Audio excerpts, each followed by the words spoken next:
Les aliments ultra transformés symbolisent en fait la dernière transition nutritionnelle qu'on a vécue dans les années 80 massivement, c'est-à-dire le passage des vrais aux faux aliments. Pourquoi faux aliments? Parce qu'en fait les aliments ultra transformés sont des aliments artificialisés.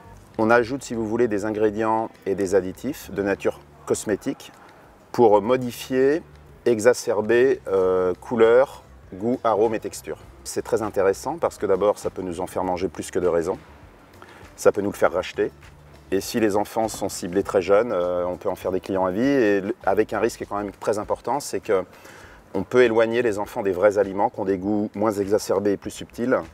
Et effectivement, quand vous avez l'habitude d'avoir des aliments très colorés, avec beaucoup de sucre, beaucoup de gras, c'est plus difficile de revenir aux fruits, aux légumes, etc.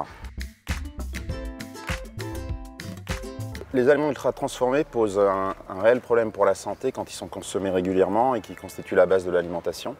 On estime en France qu'à peu près un tiers des calories chez l'enfant est ultra transformé, ce qui est beaucoup.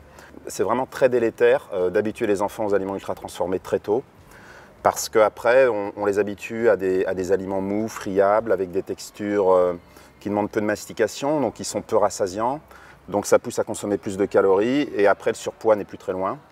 Et à plus long terme, on peut faire ce qu'on appelle une résistance à l'insuline ou une insulinorésistance, qui est la première étape après pour un diabète de type 2. D'abord parce qu'il y a un marketing très agressif qui est dirigé pour eux. Il suffit de voir les publicités entre 8 et 9 heures pour les céréales du petit déjeuner pour enfants. Souvent à la pause 4 heures ou à la pause du matin, ces aliments ultra transformés peuvent servir de collation parce qu'ils sont pratiques, ils se transportent. Ils sont faciles d'emploi, ils ont des goûts faciles d'accès qui ne sont pas très exigeants.